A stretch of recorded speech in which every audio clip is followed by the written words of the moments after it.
Alors, pour revenir à la piscine, j'avais une question années 60. La première, c'est...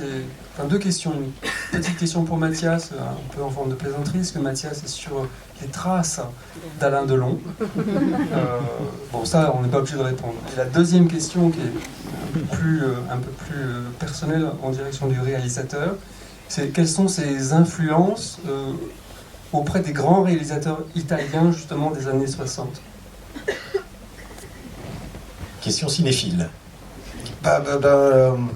Comme on disait au début, Luca avait vraiment envie de réinterpréter le film.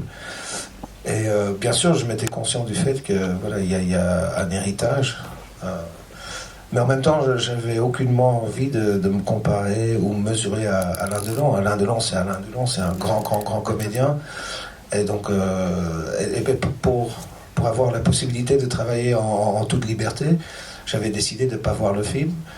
Et comme ça me donnait la possibilité d'avoir une approche très, très ouverte et très libre.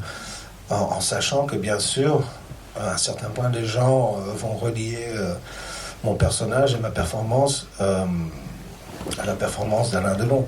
Mais voilà, Alain Delon, c'est Alain Delon, on ne touche pas. C'est comme Johnny Hallyday, Jacques Brel, voilà, c'est des icônes, voilà, il faut connaître sa place. Le film de Jacques Deray, c'est au milieu de la nouvelle vague, et la nouvelle vague, pour moi, était très formatif.